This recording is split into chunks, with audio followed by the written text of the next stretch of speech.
Salli wa sallim ya salam ala nabi khairil anam wal ali wa Bismillahirrahmanirrahim. Alhamdulillahi rabbil alamin wa bihi nasta'in ala umurid dunya waddin. Assalatu wassalam ala ashrafil anbiya wal mursalin sayyidina Muhammadin wa ala alihi wa sahbihi ajma'in. Qala al-musannif al-imam hujjatul islam Abu Hamid Muhammad bin Muhammad al-Ghazali rahimahullah wa nafa'ana bi ulumih. Wa kullu man arafahu wa arafa sifatihi alima min sifatihi ma huwa jadirun bi ayyu khafa min ghairi jinayah. Balil hasila wa arafa Allah haqqal ma'rifah la khafa Allah wa lam yakhaf ma'siyatah. Walaula annahu mukhawwafun fi nafsihi lama sakharahu lil ma'siyati wa yassara lahu sabilaha wa mahada lahu asbabaha. Fa inna taysira asbabil ma'siyati ib'ad wa lam yasbik minhu qabla al ma'siyati ma'siyatun istahaqqa biha ayyusakhara lil ma'siyah wa tajri alaihi asbabuha wa la sabaqa qabla at-ta'ati wasilatun tawassala biha man yussirat lahu at-ta'ah wa muhida lahu sabilul qurbat. Balil hafal hasi qad qudiya alaihi bil ma'siyah sya'a am aba wa kadzalikal muti' ila akhirih. Makna kalam Imam Ghazali rahimahullah wa nafa'ana bi ulumih. Dan setiap orang yang mengenal Allah dan mengenal sifat-sifatnya akan apa yang layak untuk ditakutkan dari tanpa kesalahan diri.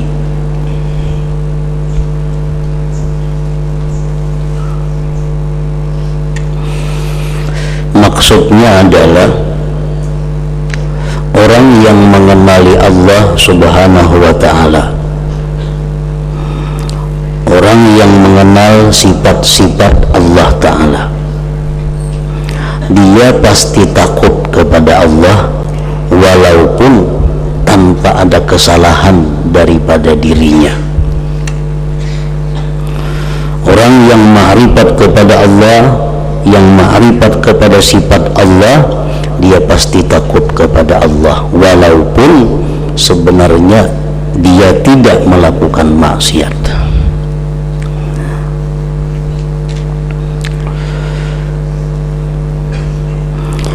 Bahkan orang yang berbuat maksiat, jikalau ia benar-benar mengenal Allah, niscaya ia akan takut kepada Allah dan ia tidak takut perbuatan maksiatnya. Nah, orang yang ma'rifat kepada Allah, andai kata dia berbuat maksiat, dia bukan takut kepada maksiatnya, tetapi takutnya kepada Allah subhanahu wa ta'ala. Nah, lain hal orang-orang yang belum begitu dalam ma'rifatnya kepada Allah, maka dia takut kepada maksiat, dia takut kepada dosa. Dalam keterangan yang dahulu, Imam Al-Ghazali menerangkan tentang takut dan tingkatan-tingkatannya, yang pada intinya bahwa takut itu adalah baik, namun ada tingkatan-tingkatan. Orang yang takut kepada api neraka, orang yang takut kepada azab kubur, lalu dia rajin taat, lalu dia jauh dari maksiat, ini adalah sesuatu kebaikan. Takutnya itu takut yang berfaedah, takutnya adalah takut yang baik. Yang lebih baik daripada itu adalah orang yang takut dengan sebab masuk neraka, yaitu dosa-dosa. Nah, inya takut dengan dosa. Inya takut kalau tidak dicintai Allah. Inya takut kalau dimurkai Allah. Dia takut kalau dibimbing oleh Allah dengan ibadah. Dia takut. Nah, takut yang demikian itu lebih baik daripada takut dengan api neraka. Artinya pahalanya lebih besar daripada takut dengan api neraka. Kita takut dengan api neraka itu berpahala. Tapi kalau kita takut dengan dosa-dosa yang menyebabkan masuk neraka, itu pahalanya lebih besar, lebih baik. Takut dengan su'ul khatimah, kita takut mati kada membawa iman, takut mati dalam keadaan kafir. Nah, itu pahala. Takut dan demikian kita mendapatkan pahala. Tapi andai kata kita takut akan su'us sabiqah, jahat pendahuluan, nah itu lebih besar lagi pahalanya. Aku takut apa yang ditakdirkan Tuhan untuk diriku ini, apakah ke surga atau ke neraka. Aku takut apakah Allah menentukan nasibku ini mati baik atau mati buruk. Nah, takut terhadap ketentuan yang telah ditentukan Allah itu adalah lebih baik lagi daripada takut terhadap su'ul khatimah itu. Nah, kemudian lagi yang lebih baik daripada itu adalah takut kepada Allah Subhanahu wa ta'ala. Nah, takut kepada Allah ini, takut kepada sifat Allah ini memerlukan ma'rifat, memerlukan pengenalan yang lebih kepada Allah Subhanahu wa ta'ala. Orang yang takut kepada Allah, orang yang mengenal Allah, mengenal sifat-sifatnya, pasti takut.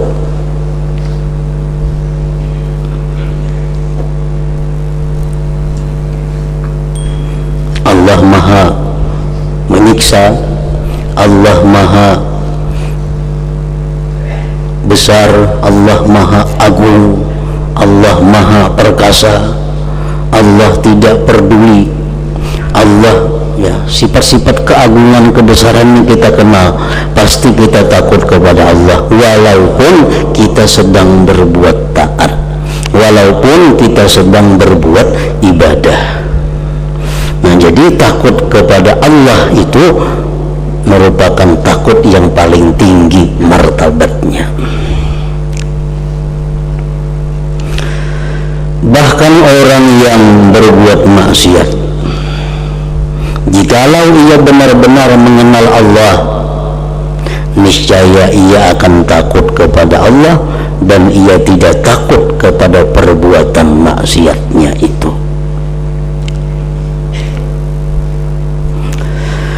Dan jikalau bahwa dia Allah itu tidak ditakuti pada dirinya, niscaya tidak dijadikannya akan hambanya berbuat maksiat dan dibentangkan baginya sebab-sebab maksiat. Maksudnya adalah, kenapa kita takut kepada Allah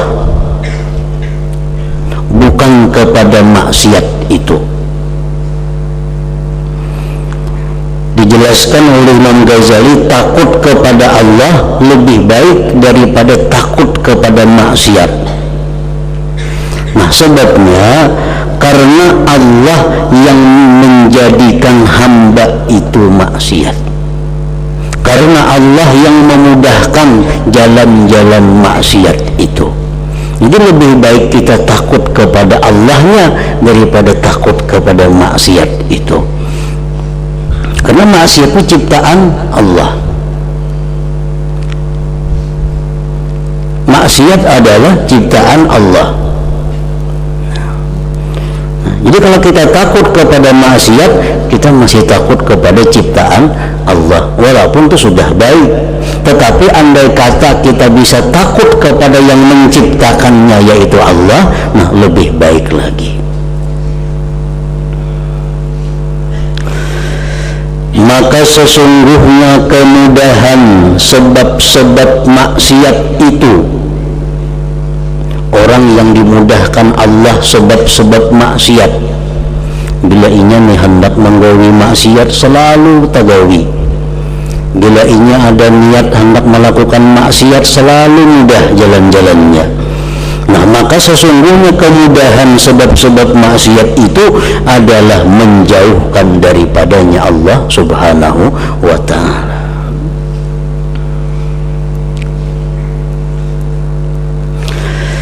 Dan tidak didahului pula daripadanya sebelum adanya kemaksiatan akan kemaksiatan yang berhak untuk dipermudahkan bagi kemaksiatan. Ini masih Imam Ghazali masih menerangkan kenapa kita mesti takut kepada Allah bukan kepada maksiat. Karena orang yang berbuat maksiat itu, ujar Sidin, orang yang berbuat maksiat itu adalah semata-mata kehendak Allah, bukan sebab ada maksiat sebelumnya. Kalau misal orang berbuat maksiat itu karena sebelumnya ada maksiat, kada tentu. Ada orang yang pertama kali berbuat maksiat yang sebelumnya kada pernah berbuat maksiat, tetapi karena Allah menghendaki orang ini berbuat maksiat, ini berbuat maksiat. Sebelum amal taat, dan tiada terdahulu sebelum amal taat oleh perantara yang bisa mengantarkan dengan taat itu bagi orang yang dipermudah baginya ketaatan dan dibentangkan baginya jalan mendekatkan diri kepada Allah. Orang yang belum pernah melakukan taat lalu dijadikan Allah orang ini sebagai orang taat.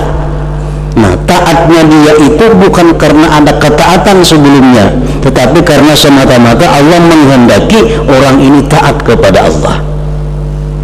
Nah, maka orang yang berbuat maksiat itu ia telah diputuskan atasnya berbuat maksiat, mau tidak mau. Dan begitu pula bagi orang yang berbuat taat. Orang yang berbuat taat adalah orang yang diputuskan Allah untuk berbuat taat, mau tidak mau.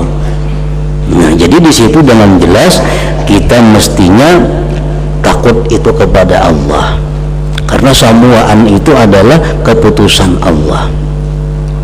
La haula wala quwata illa billah. Tidak ada bisa kita menghindar daripada perbuatan maksiat melainkan dengan Allah. Tidak ada kita kemampuan untuk melakukan taat melainkan dengan Allah Subhanahu wa ta'ala.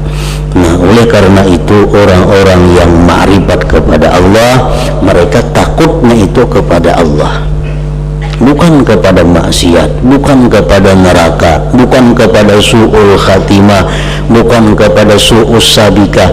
Mereka takutnya kepada Allah, karena Allah lah yang menentukan segala-galanya itu.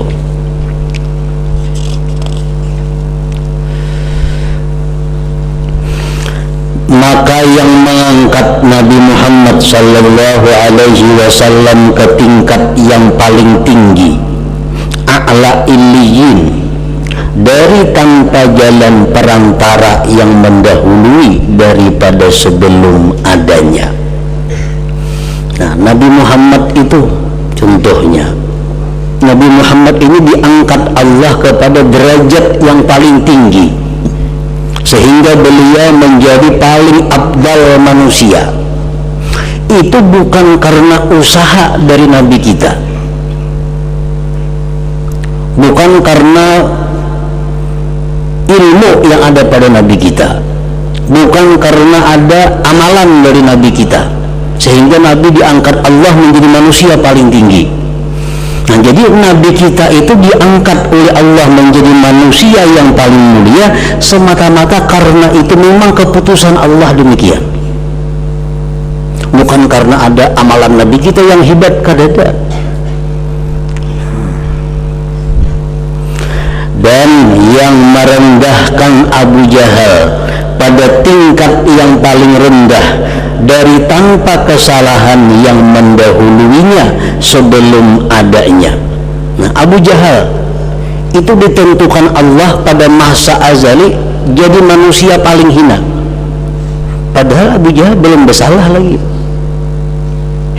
Cuma Allah sudah menentukan bahwa Abu Jahal ini jadi manusia kafir, manusia yang paling rendah. Padahal Abu Jahal belum pernah maksiat kepada Allah waktu masa azali, masa dahulu itu. Abu Jahal ini maksiatnya kepada Allah sesudah lahir ke dunia. Nah, pada masa dahulu kala Abu Jahal kada pernah maksiat. Tetapi Allah sudah menentukan Abu Jahal ini orang ahli maksiat. Nah, jadi Abu Jahal itu direndahkan Allah itu semata-mata kehendak Allah. Nabi kita diangkat Allah semata-mata karena kehendak Allah. Nah, patutlah dia ditakuti, patutlah Allah itu ditakuti. Nah, jadi takutnya itu yang baik kepada Allah.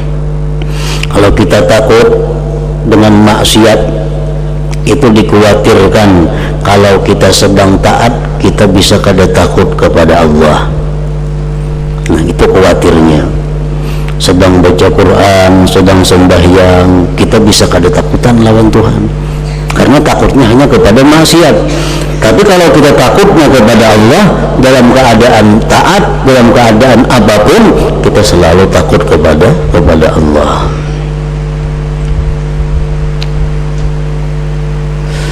Patutlah dia ditakuti, patutlah dia Allah itu ditakuti karena sifat keagungannya. Maka sesungguhnya orang yang taat kepada Allah, ia berbuat taat dengan bahwa dikuasakan atasnya kehendak berbuat taat dan Allah memberikannya kemampuan. Dan sesudah diciptakan kehendak yang mantap dan kemampuan yang sempurna, jadilah perbuatan itu mudah.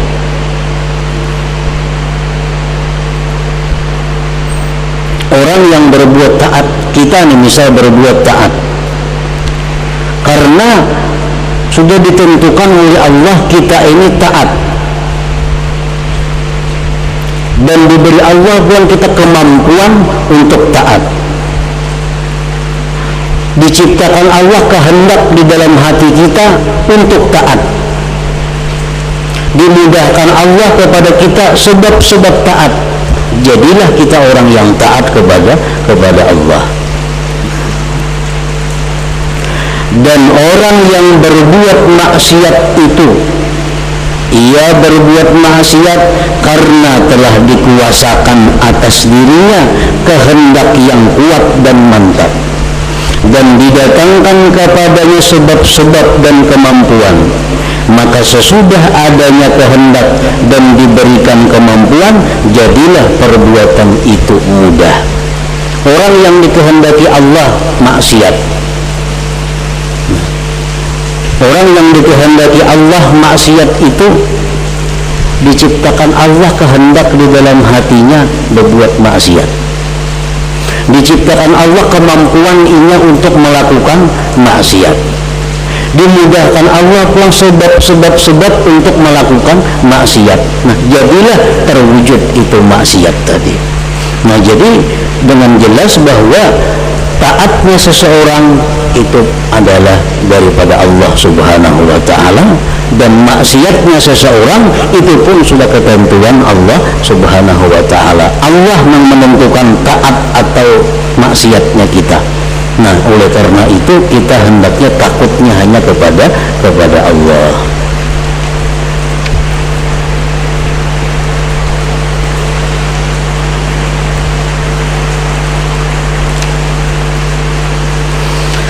Maka sekiranya saya mengetahui, ujar Imam Ghazali, apakah yang mengharuskan dimuliakan orang ini dan diistimewakannya, dengan dikuasakan kehendak taat atas dirinya.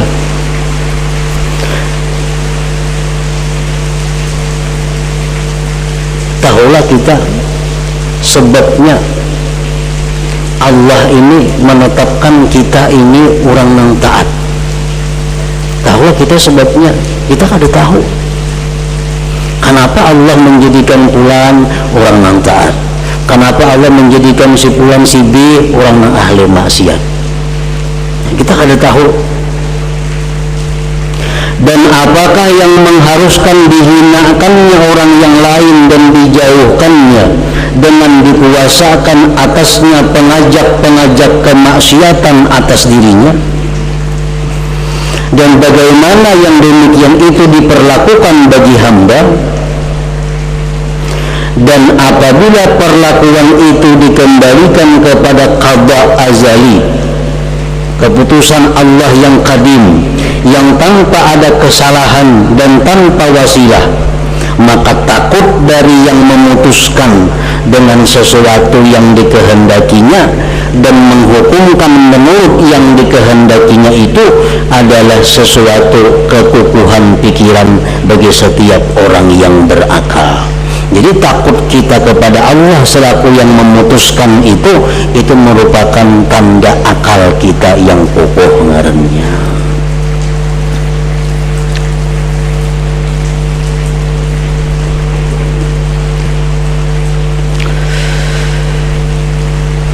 Ya macam contoh tadi sebelum menerangkan Nabi kita itu sudah pada qada azali.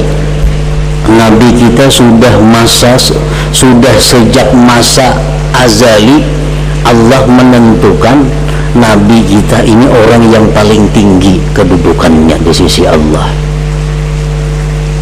Nah, itu sudah kehendak Allah menjadikan Nabi Muhammad orang yang paling tinggi.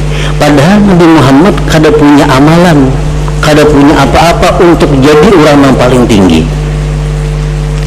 Nabi yang belum ada lagi, Allah sudah memutuskan ini Nabi Muhammad orang yang paling tinggi. Abu Jahal Allah menetapkan manusia paling hina, manusia kafir. Padahal Abu Jahal belum lagi kafir, belum ada orangnya, tapi Allah sudah memutuskan. Nah, berarti keputusan Allah ini tanpa terpengaruh siapa juga pun, murni keputusan dari Allah. Allah yang memutuskan A ahli taat, B ahli maksiat. Allah yang memutuskan A ke neraka, B ke surga. Nah, jadi kita takut kepada yang memutuskan itu menunjukkan sempurnanya akal kita.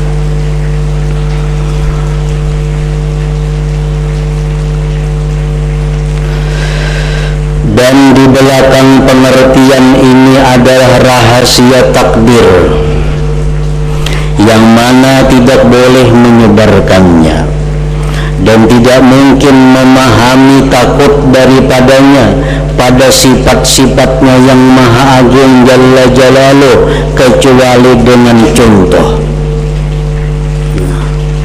Kayak apa kita takut kepada Allah itu? Kayak apa kita takut kepada Allah karena memandang sifat-sifatnya yang agung. Nah, kita kadang membayangkan kayak apa takutnya itu kalau kada ada contohnya. Walaupun Allah itu maha suci daripada contoh, cuma sekadang-kadang contoh itu mendekatkan, nah, bukan menyamakan. Jikalau tidak diizinkan oleh syara, niscaya orang yang mempunyai mata hati tidak berani menerangkannya. Maka sungguh telah datang pada suatu hadis, sesungguhnya Allah Ta'ala menurunkan wahyu kepada Nabi Daud alaihi salam. Ujar Tuhan, wahai Daud, takutlah kamu kepadaku sebagaimana takutmu kepada binatang buas yang ganas. Nah, ini contoh. Kita membayangkan pada akal kita, merupakan pada akal kita bagaimana kita takut kepada Allah itu. Kalau kita takut lawan neraka itu wajar, takut lawan azab kubur itu wajar, kita takut dengan macam-macam siksa nyaman dipaham. Tapi kayak apa caranya kita memaham supaya kita ini takut kepada Allah? Karena Allah punya sifat-sifat yang agung. Nah, kayak apa caranya supaya bisa takut kepada Allah yang punya sifat yang agung tadi? Nah, Allah mengajarkan kepada Nabi Daud, takutlah kamu kepadaku, ujar Tuhan, sebagaimana takutmu kepada binatang buas yang ganas. Maka contoh ini memberi pemahaman kepadamu akan hasil makna, walaupun tidak diberitahu kepadamu akan sebabnya. Karena sesungguhnya mengetahui atas sebabnya itu adalah sama dengan mengetahui akan rahasia takdir. Kita kada tahu sebabnya, karena sebab itu rahasia takdir Allah. Allah menjadikan ini orang mulia, kenapa sebabnya? Itu rahasia takdir Allah. Allah menjadikan orang ini orang ahli maksiat, orang hina, kenapa sebabnya? Itu rahasia takdir Allah. Dan tidak akan dibuka yang demikian itu kecuali bagi orang yang ahlinya. Ada orang-orang tertentu yang diberitahu oleh Allah, orang ini dijadikan taat sebabnya karena ini. Orang ini ditakdirkan jadi orang hina karena sebabnya ini. Nah, itu hanya orang-orang ahlinya yang diberitahu oleh Allah tentang rahasia takdir itu.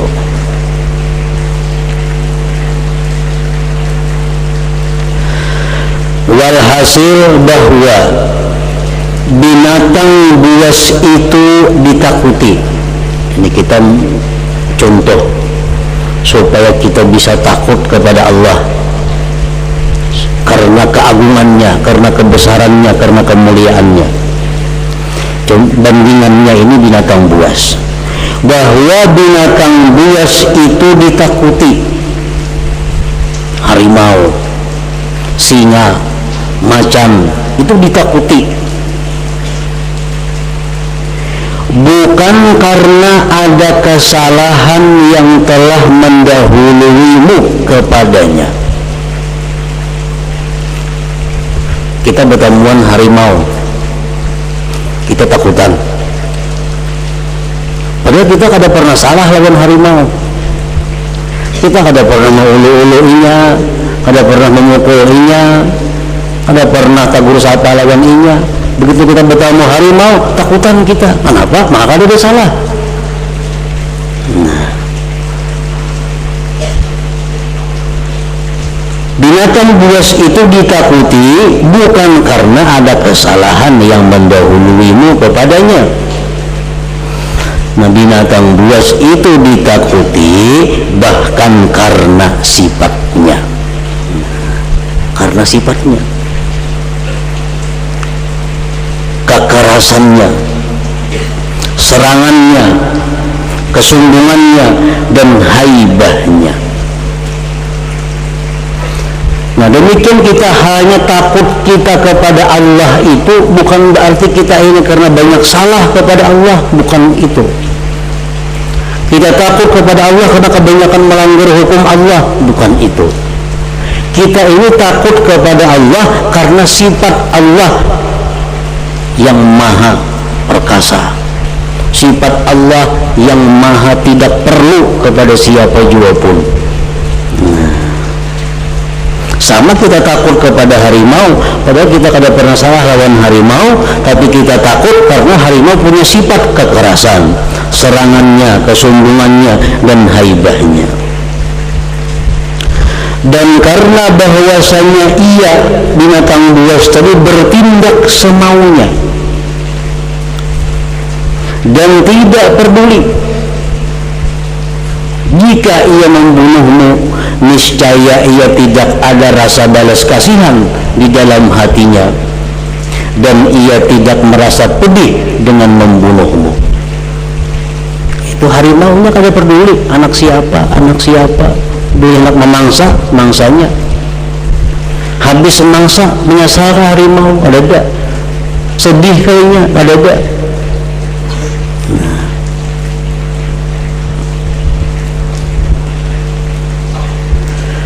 Dan jikalau ia melepaskanmu, kalau kita bertemu harimau, nah, ini acuh orang kita harimaunya, kita kada diganggunya, kita kada dihinggurnya, kita kada dicakarnya oleh harimau. Besar-besarisihan kita kada hira-hiran harimaunya langsung jauh. Dan jikalau ia melepaskanmu, harimau tadi, niscaya tidak dilepaskannya kamu itu karena ia merasa kasih sayang kepadamu, bukan itu. Jadi harimau itu menerkam kita bukan karena ia sayang lawan kita, kada. Atau ia ingin supaya nyawamu tetap utuh, kada juga. Bahkan kamu itu di sisinya harimau adalah lebih hina daripada binatang buas itu memandangmu. Bahkan kamu itu di sisinya adalah lebih hina daripada binatang buas itu memandangmu. Baik kamu dalam keadaan hidup atau mati. Bahkan membinasakan 1000 orang seperti kamu dan membinasakan satu semut itu pada binatang buas itu sama saja.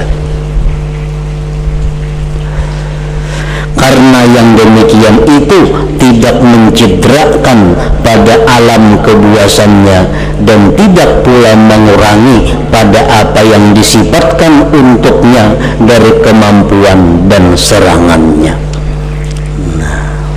Jadi membandingkan, mencontohkan Allah subhanahu wa ta'ala dari segi sifat keagungannya, sifat kebesarannya, sifat ketidakpeduliannya, sifat ketidakberhajatannya. Allah itu dibandingkan dengan seekor binatang buas tadi.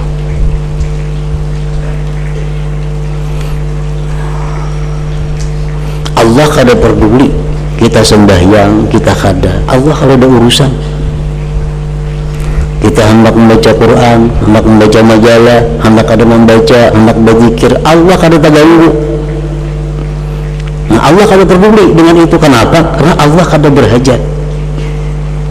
Kita mengagungkan atau kita kada mengagungkan Allah, Allah tetap agung. Kita kada mengesahkan Allah, kita mengesahkan Allah, Allah tetap esa.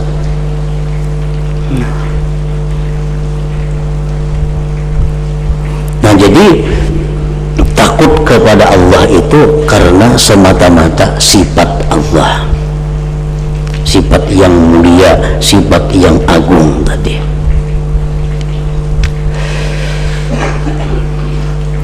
Dan Allah Ta'ala mempunyai perumpamaan yang maha tinggi. Jadi itu hanya sekedar contoh yang bisa mendekatkan kepada pemahaman kita, walaupun Allah itu maha tinggi daripada perumpamaan. Nah, untuk mendekatkan paham kita supaya kita bisa takut kepada Allah karena Allah punya sifat-sifat yang mulia tadi. Akan tetapi siapa yang mengenal Allah, niscaya ia mengenal dengan penyaksian batiniyah yang lebih kuat, lebih terpercaya, dan yang lebih jelas daripada penyaksian zahiriyah. Kita memandang binatang buas tadi, andai kata ingin menerkam kita, ia kada peduli. Andai kata ingin melepaskan kita, bukan karena sayang lawan kita. Nah, itu penyaksian-penyaksian zahir kita yang mendekatkan paham kita kepada Allah. Nah, adapun penyaksian mata hati kita, penyaksian batin kita sebenarnya lebih jelas dan lebih terpercaya daripada perumpamaan yang zahir tadi.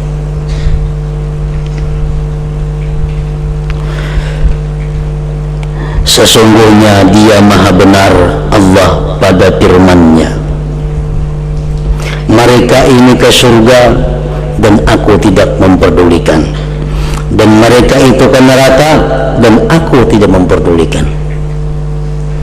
Artinya udah Tuhan, si A si B masuk surga aku kada peduli, si A si B si C ke neraka aku pun kada peduli.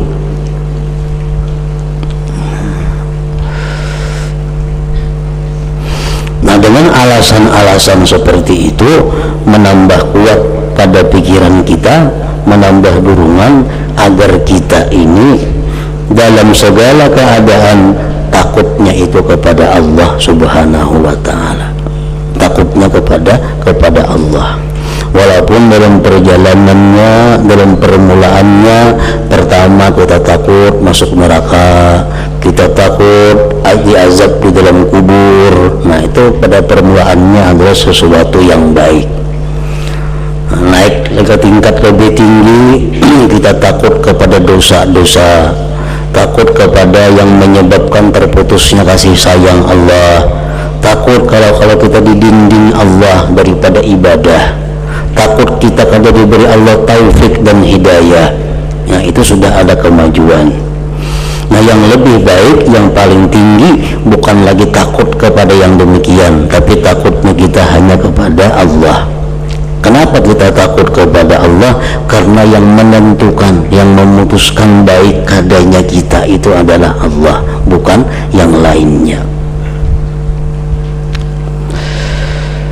Dan cukuplah bagimu daripada yang mewajibkan haibah dan takut, yaitu ma'rifat dengan adanya istighna. Allah tidak memerlukan kepada makhluk dan tidak memperdulikan. Ini cukup dijadikan alat untuk membawa kita takut kepada Allah, yaitu istighna. Allah itu terkaya daripada segala sesuatu. Keyakinan kita Allah itu kada berhajat kepada siapapun, itu sebenarnya sudah cukup membuat kita takut kepada Allah. Istighna Allah an kulli syai', Allah maha kaya dari segala sesuatu, Allah kada berhajat kepada sesuatu, itu sudah cukup untuk takut kita kepada Allah. Artinya kada usah dipandang Allah itu maha menyiksa, kada usah diingat Allah itu maha gagah perkasa, kada usah diingat Allah itu maha adil. Cukup kalau kita ingat bahwa Allah itu kada perlu kepada siapapun, itu sudah membuat kita takut kepada Allah.